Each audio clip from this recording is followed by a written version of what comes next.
Bismillahirrahmanirrahim. Alhamdulillahi rabbil alamin. Hamdan katsiran tayyiban mubarakan fihi kama yuhibbu rabbuna wa yarda. Allahumma salli ala Muhammadin wa ali Muhammad. Assalamu alayka ayyuhan nabiyyu wa rahmatullahi wa barakatuh. Assalamu alayna wa ala ibadillahi salihin. Wassalamu alaikum warahmatullahi wabarakatuh. Allahumma atina min indika rahma wa allimna min ladunka ilman nafi'a wanfa'na bima 'allamtana. Para jamaah hadirin, jamaah salat asar Masjid Silaturrahmi yang dirahmati Allah. Alhamdulillah kita sampai di hari keempat dari ibadah siam kita. Semoga dengan segala kekurangan yang kita lakukan, Allah menerima amal-amal ibadah kita, mengampuni dosa kita, meningkatkan ketakwaan kita, mengkhusyukkan hati kita untuk lebih beribadah kepada Allah, mengabdi kepadanya, berjuang di jalannya dengan mengharapkan ridha Allah semata. Amin ya rabbal alamin. Para jamaah hadirin yang dimuliakan Allah, apabila kita merenungkan bersama-sama tuntunan Allah Subhanahu wa taala dalam kitab sucinya, begitu pula apa yang dicontohkan oleh Nabi kita Muhammad sallallahu alaihi wasallam, kita akan temukan target dan tujuan dari ajaran Islam ini adalah at-tazkiyah, untuk mensucikan dan membersihkan kehidupan kita. Allah berfirman di dalam Surat Asy-Syams, wa nafsin wa ma sawwaha fa'alhamaha fujuraha wa taqwaha qad aflaha man zakkaha wa qad khaba man dassaha. Demi jiwa, merupakan eksistensi yang kelak akan bertanggung jawab di hadapan Allah adalah jiwa kita, sedangkan jasad hanya merupakan wadah dan pakaian bagi jiwa tersebut. Demi jiwa, bagaimana Allah Subhanahu wa taala menciptakannya dan menyempurnakannya dengan penuh keseimbangan. Ketika manusia lahir ke dunia, dilahirkan dalam keadaan suci dan bersih. Laqad khalaqnal insana fi ahsani taqwim. Dalam keadaan lurus, belum tercemar, belum ternoda oleh perbuatan-perbuatan yang tidak baik. Ini berlaku untuk anak-anak orang yang beriman, termasuk juga anak yang lahir dari rahim dan sulbi orang-orang yang kafir.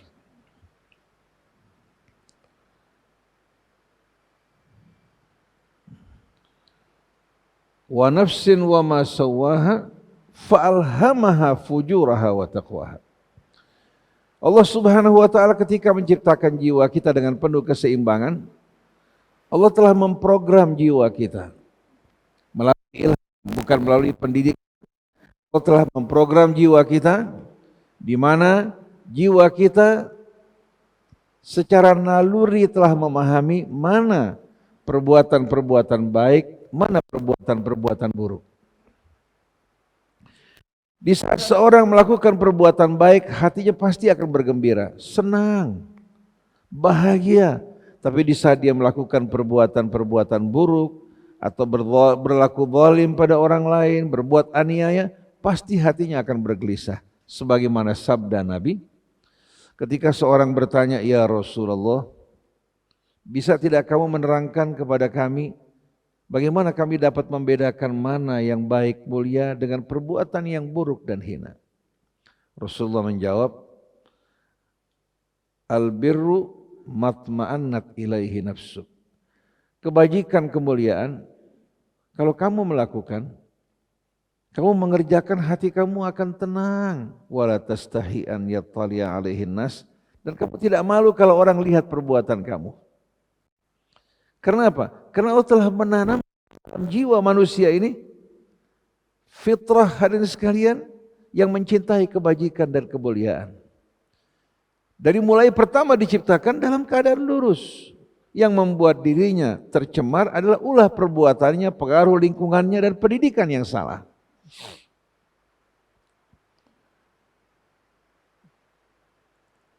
Wasyarr, sedangkan perbuatan buruk, mahaka fi nafsik, yang buat hati kamu nggak nyaman, tidur kamu juga bergelisah.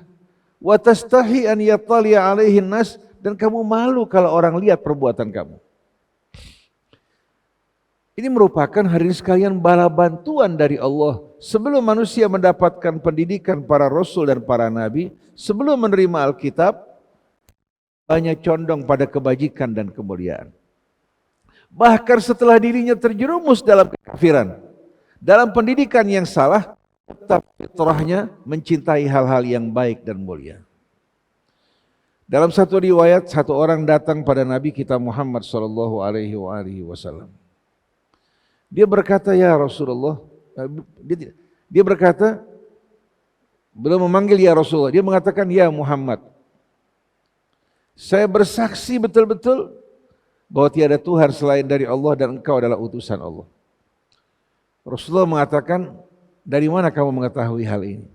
Dia mengatakan, setiap kali kamu memerintahkan sesuatu, hati saya, akal saya mengatakan benar. Tiap kamu melarang sesuatu perbuatan, mengingatkan kita untuk menjauhinya, selalu hati saya mengatakan bahwa apa yang kamu larang merupakan hal-hal yang tidak baik dan tidak benar. Dari sini saya berakin bahwa ajakan kamu merupakan ajakan yang datang dari Allah Subhanahu wa Ta'ala. Oleh karena itu, hari ini sekalian, orang yang berbuat buruk, yang melakukan pelanggaran hanya untuk memuaskan hawa nafsu sesaat, sebetulnya orang yang membalimi dirinya, yang menyiksa dirinya, dan dia tidak akan pernah merasa tentram walaupun semua manusia memuji perbuatannya. Tapi orang yang berbuat kebajikan, berbuat kemuliaan, ketakwaan kepada Allah, walaupun semua orang menyalahkan dirinya, walaupun bahkan mendekam dalam penjara, hatinya akan tenang. Ini yang terjadi pada Nabi Allah Yusuf, yang lebih suka memilih penjara daripada menuruti hasrat wanita-wanita yang menggoda dirinya. Akhirnya Allah muliakan dirinya karena ketakwaan. Ketika saudara-saudaranya mengatakan bahwa Allah telah mengutamakan kamu dan kami menyesal telah berbuat salah terhadap kamu, Nabi Allah Yusuf menjelaskan, innahu man yattaqi wa yasbir, siapa saja yang bertakwa pada Allah, bersabar dalam menghadapi cobaan, fa innallaha la yudhi'u ajral muhsin, Allah tidak akan menyia-nyiakan ganjaran orang yang berbuat kebajikan. Sedangkan saudara-saudara Yusuf yang menganggap diri mereka menang, tersungkur dalam kehinaan, walaupun pada akhirnya Allah mengampuni dosa-dosa mereka. Nah, di sini para jamaah, kita melihat bahwa ajaran Allah ini mengajak kita menuju kemuliaan, membersihkan jiwa kita, membersihkan amal kita, yang akan membuat kita bahagia di dunia, bahagia juga di hari akhirat nanti. Qad aflaha man zakkaha wa qad khaba man dassaha. Sungguh beruntung orang yang menjaga kesucian jiwanya. Wa qad khaba man dassaha, sungguh merugi orang-orang yang menodai jiwanya dengan perbuatan dan tindak tanduknya sendiri. Nah, kalau kita renungkan bersama-sama, kita temukan ajaran Islam seluruhnya mengarah ke sana hari ini sekalian. Sebagai contoh, Allah berfirman, innallaha yuhibbut tawwabin wa yuhibbul mutatahhirin. Allah amat mencintai orang-orang yang bertobat, yang mensucikan dirinya dari perbuatan dosa, dan Allah mencintai orang-orang yang suka bersuci. Oleh karena itu kita lihat, salat sebagai contoh merupakan rukun Islam. Sebelum kita mengerjakan salat, kita diperintahkan pertama untuk bersuci terlebih dahulu. Wa idza qumtum ila shalah faghsilu wujuhakum wa aydiyakum ilal marafiq wamsahu bi ru'usikum wa arjulakum ilal ka'bain. Kalau kalian akan menghadap ke hadapan Allah, melakukan salat, pertama-tama kalian sucikan wajah kalian, bersihkan niat kalian menuju Allah. Lalu sucikan kedua tangan kalian, bersihkan tangan kalian dari perbuatan-perbuatan dosa dengan bertobat dari perbuatan dosa yang kamu lakukan.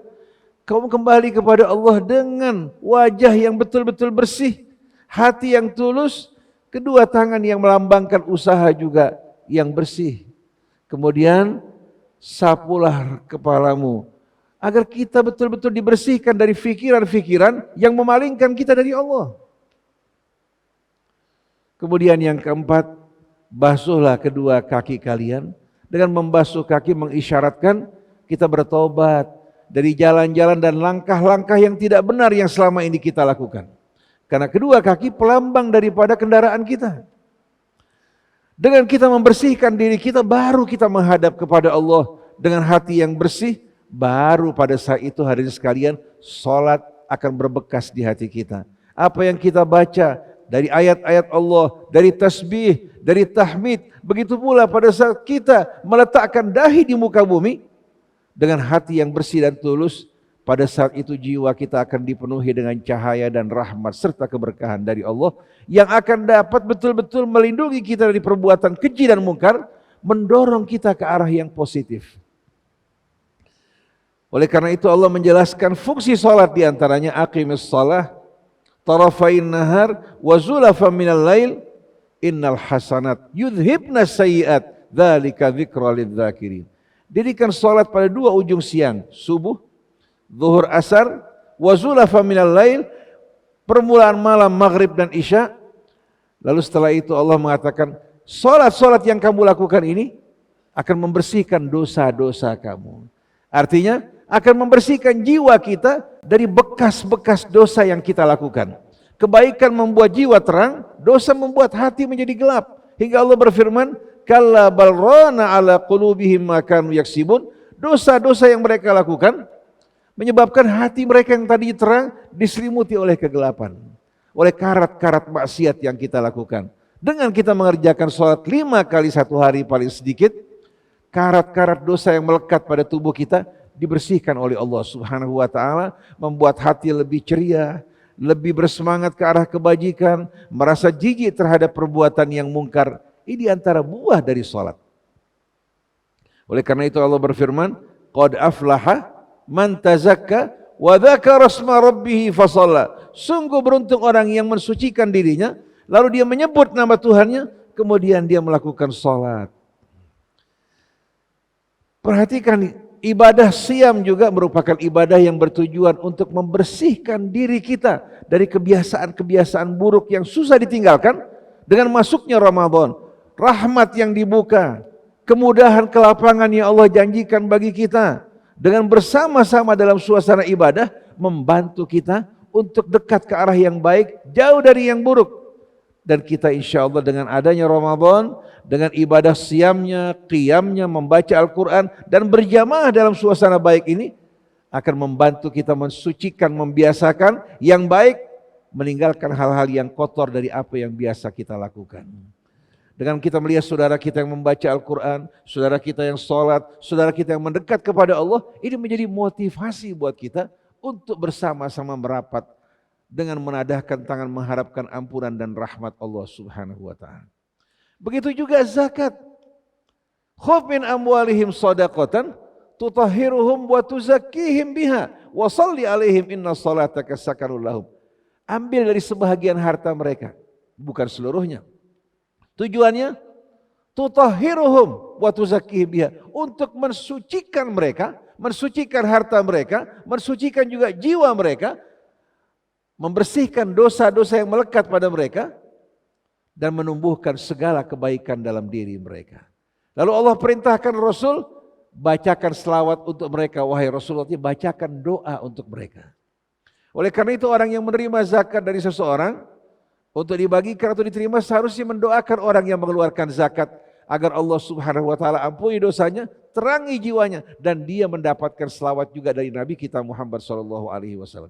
Betapa indahnya mendapatkan selawat dari Rasul dengan zakat infak yang kita keluarkan mungkin tidak berarti, tapi di mata Allah besar karena hati yang bersih dan tulus mengharapkan ridha Allah Subhanahu wa taala.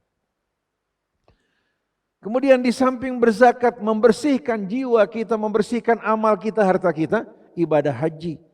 Kita diajak untuk melakukan ibadah haji ke tanah suci, menanggalkan pakaian-pakaian yang terjahit sebagai kebiasaan-kebiasaan yang kita lakukan dengan pakaian-pakaian yang baru, bersama-sama seluruh keluarga besar umat manusia dengan warna kulit yang berbeda, suku bangsa mereka, tapi mereka semua berasal dari ayah ibu yang sama. Berdiri di padang Arafat, Bukan untuk mendengarkan cerita Nabi Adam bertemu dengan Sayyidah Hawa di Jabal Rahmat.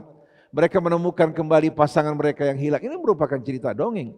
Padang Arafat ini mengingatkan kita yang selama ini lupa mabuk oleh kehidupan dunia. Kita diajak bersama-sama untuk mengheningkan cipta, merenungkan betul-betul siapa diri kita. Dari mana kita berasal? Untuk apa kita hidup di dunia ini? Kemana kita akan pergi? Apakah kehidupan akan berakhir menuju kefanaan? Apakah akan datang hari kebangkitan yang meminta pertanggungjawaban kita? Dari sana kita mengenal Tuhan kita yang menciptakan kita, yang melimpahkan nikmat karunia-Nya pada kita, yang menjadikan kita semua bersuku-suku bangsa, padahal kita berasal dari ayah ibu yang sama. Dan kemuliaan manusia bukan karena status, kedudukan atau warna kulit, karena iman dan takwanya pada Allah Subhanahu wa taala. Ya ayyuhan nas, inna khalaqnakum min dzakarin wa untha wa ja'alnakum syu'uban wa qabaila lita'arafu inna akramakum indallahi atqakum indallahi alimul khabir. Wahai manusia, seruan kepada semua manusia. Kami telah menciptakan kalian dari pasangan pria wanita, itu kakek dan nenek kita. Kami jadikan kalian berbangsa-bangsa, bersuku-suku, bukan untuk saling membanggakan diri, tapi lita'arafu, agar kalian saling mengenal, saling mencinta, saling menyayangi, dan saling membantu. Bagaimana mungkin anggota keluarga yang sama, saudara-saudari yang berasal dari rahim ibu yang sama, menyaksikan saudaranya susah, dia tidak memberikan bantuan. Ini yang diajarkan Islam kepada kita. Kalau bukan saudara seiman, seayah seibu, dia saudara seayah seibu kita, yang patut kita berikan pertolongan, apalagi memberikan bimbingan petunjuk agar dia kembali kepada Allah dan mengetahui kesalahan dan kekurangannya. Melalui Arafat, kata Arafah jamak dari Arafah. Di sana manusia diajak mengenal dirinya, mengenal Tuhannya atas segala nikmat yang Allah berikan kepada mereka. Oleh karena itu dalam ibadah haji, pada saat hari-hari kurban, ibadah yang paling dicintai Allah, bertakbir membesarkan Allah dan menyembelih korban. Kenapa? Liyadhkuru ismallah ala ma razaqahum min bahimatil an'am, untuk mengingatkan mereka akan rizki yang Allah Subhanahu wa taala berikan dari hewan-hewan ternak, agar mereka bersyukur kepada Allah Subhanahu wa taala. Adapun negeri kita, apa yang tidak ada? Kekayaan hewannya, tumbuh-tumbuhannya, satwa di lautannya, keteduhannya, hujannya yang turun sepanjang tahun, kesejukannya yang tidak kita dapatkan di Eropa, bahkan di negara Arab. Kita merasakan pada saat panas-panas terik, sebagian besarnya merupakan daerah yang tandus dan kering. Bagaimana kira-kira hari sekalian kita semua? Apakah tidak patut bersyukur pada Allah Subhanahu wa taala? Jadi 4 rukun Islam kita semua mengajak kepada kesucian, kebersihan hidup. Yang pertama, 2 kalimat syahadat. Dengan 2 kalimat syahadat Allah bersihkan kita dari syirik. Allah juga arahkan kita dengan tujuan yang jelas melalui Nabi yang membawa kitab suci dari sisi Allah Subhanahu wa taala. Maka sebagaimana yang Allah sebutkan, kitabun anzalnahu ilaika. Ini sebuah kitab yang kami turunkan padamu wahai Rasulullah, litukhrijan nasa minadh dhulumati ilan nur, untuk mengeluarkan kamu sekalian wahai umat manusia dari kegelapan menuju kehidupan yang terang benderang. Maka hari ini sekalian, kita wajib berjuang bersama-sama dengan kebersamaan ini untuk mensucikan diri kita. Kebiasaan-kebiasaan buruk kita yang buruk kita tinggalkan, digantikan dengan kebiasaan yang baik, dan suasana berjamaah di Ramadan kita harapkan tidak hilang setelah keluar dari Ramadan. Tapi Ramadan menjadi titik tolak kita meluncur hari ini sekalian, meninggalkan kemaksiatan, kebiasaan yang buruk, hal-hal yang tidak baik. Kita meluncur melalui Ramadan menuju Allah Subhanahu wa taala bersama-sama. Kita tidak tahu kapan kita akan dipanggil oleh Allah Subhanahu wa taala. Bisa besok, bisa lusa. Begitu datang detik-detik sakaratul maut, walaupun kita menjerit, merintih, meratap, ya Allah tangguhkan aku walaupun 1 hari, Allah tidak akan berikan kesempatan. Ini saatnya bagi kita untuk mendekat merapat ke sisi Allah, bertobat dari kesalahan kita, dan mudah-mudahan Ramadan dengan suasana ibadahnya dapat merapatkan hati kita, menyatukannya dalam keridhaan Allah, membuat kita saling mencinta, dan membuat kita dapat bekerja lebih baik di masa yang akan datang. Allah jauhkan kita dari azab dan murkanya. Dan ingat, innallaha yuhibbut tawwabin wa yuhibbul mutatahhirin. Dan sebagai penutup, Ketika Nabi kita Muhammad sallallahu alaihi wasallam diperintahkan untuk menyampaikan dakwah secara terang-terangan, Allah sebutkan hadirin sekalian mengenai apa? Mengenai mensucikan diri. Bismillahirrahmanirrahim. Ya ayyuhal muddathir. Wahai orang yang sedang berselimut. Qum fa'anzir, bangunlah kamu, bangkitlah, berikan peringatan. Wa rabbaka fakabbir, dan hendaklah hanya Tuhanmu yang kamu agungkan dan besarkan. Begitu seorang hadirin sekalian yang dibesarkan dalam jiwanya hanya Allah, hidupnya, perilakunya, akhlaknya pasti akan lurus dan pasti akan disesuaikan dengan keridhaan Allah. Walaupun dia tegas dalam kebenaran, tapi dia lembut, penuh kecintaan. Qum fa'anzir wa rabbaka fakabbir. Setelah membesarkan mengagungkan Allah, wa thiyabaka fatahhir. Dan hendaklah kamu sucikan pakaian-pakaianmu. Thiyab dalam bahasa Arab jamak dari thawb. Jamak dari thawb. Dan kita tahu pakaian terkadang kata thawb berarti yang lahir yang kita pakai. Tapi terkadang berarti hariskan kepribadian dan akhlak kita. Hingga Allah berfirman apa? Allah SWT berfirman, ya bani Adam, qad anzalna alaikum libasan yuwari sawatikum warisha walibasut taqwa dzalika khair. Wahai anak-anak Adam, kami telah menganugerahkan bagi kalian pakaian yang menutupi keburukan dan aurat kalian. Begitu juga berbagai macam pakaian yang indah. Tapi ingat, yang paling dicintai Allah walibasut taqwa, dan pakaian takwa itu akan lebih baik di sisi Allah. Jadi wa thiyabaka fatahhir bukan hanya membersihkan pakaian kita yang lahir hingga nampak bersih, indah dan harum, tapi juga dengan pakaian ketakwaan. Kita hiasi diri kita, menjaga mulut kita, menjaga pandangan kita, pendengaran kita, akhlak kita dari hal-hal yang tidak baik. Wa thiyabaka fatahhir warrujza fahjur, dan jauhkan segala macam bentuk kotoran.